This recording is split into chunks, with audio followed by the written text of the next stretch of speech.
couple of months ago, we saw yet another viral rapture prediction, a specific day in September when all Christians were supposed to vanish and chaos would take over the earth. It was all over TikTok, Instagram, and even some churches.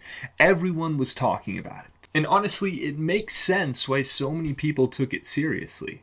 Most of us in evangelical circles grew up thinking that the world would end in fire, chaos, destruction, the world literally being consumed in the flaming wrath of God when he came back to destroy everything he'd made and start all over.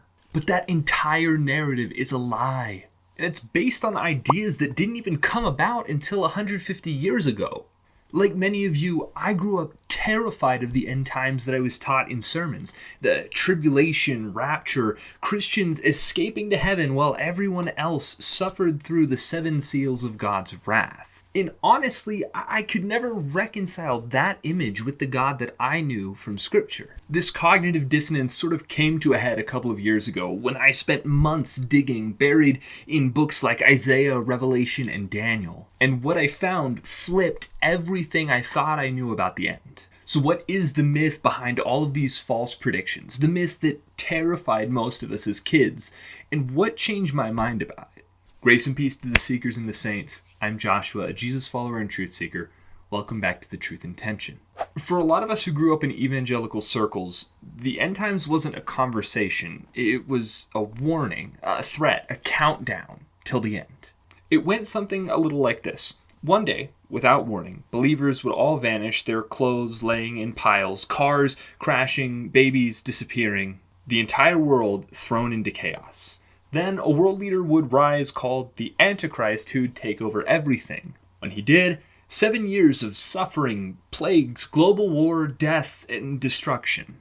At the end of that time, Jesus returns, wipes everybody out, burns the earth, and finally starts over from scratch with the people who were saved. And depending on who was preaching it, this story was either meant to comfort you or to absolutely wreck your ability to sleep that night. For most of us, it usually accomplished the latter. We were both formed by this story and also haunted by it. Youth groups went on crusades to make sure people were rapture ready. Church basements showed prophecy films. Left Behind became a cultural phenomenon. And sermons were filled with charts, timelines, beasts with 10 horns, end of the world dates, and graphs that looked like conspiracy boards. And this put me under a great deal of stress and tension when I began trying to reconcile God's story and character with the fear, destruction, and escapism that I saw in this interpretation of prophecy. Because even when I believed this whole narrative, I knew that something in it didn't line up with the God that I was meeting in Scripture. Think about it. If God called creation good in Genesis, why would he torch it in Revelation? If Jesus spent his life healing, restoring, forgiving, and reconciling, why would his grand finale be mass destruction? If God so loved the world, why would he abandon it? And if resurrection, the ultimate Christian hope, is the defeat of death, why is the end of the world so obsessed with death winning on a cosmic scale? None of it made sense. And when you look a little deeper, there's an even greater tension. Fear-based eschatology, which is like the study of the end times, creates fear-based Christians. People terrified of being left behind.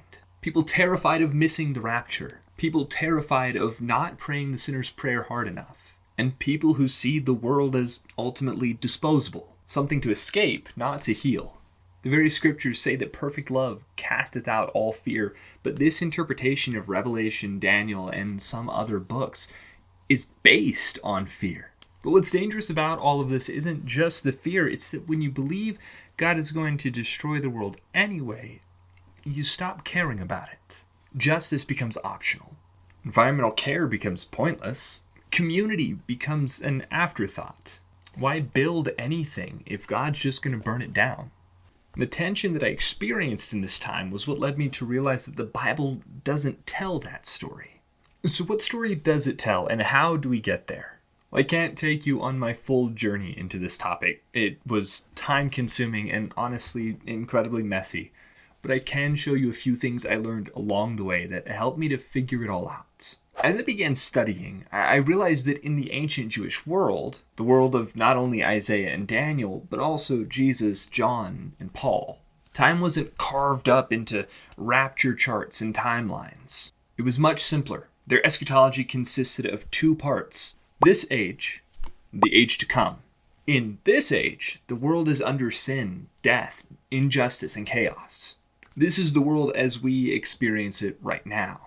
The age to come is what God brings when he sets everything right.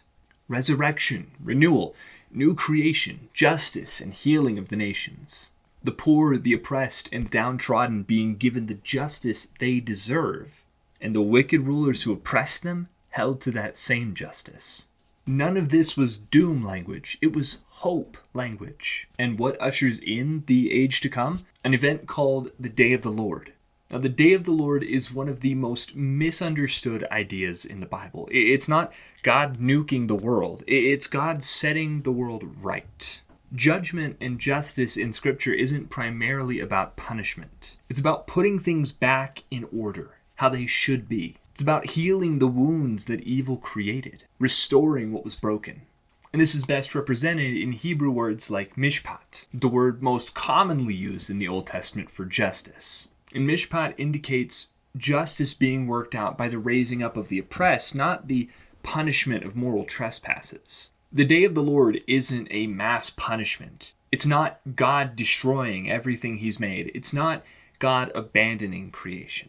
It's God raising up those who have been oppressed and coming back to earth to inhabit it fully, just like he did in the Garden of Eden. When we see that, we can look back at things like the end of Revelation, not the charts or speculation, the actual text. It doesn't say Christians fly away to heaven. It says the New Jerusalem came down out of heaven to earth.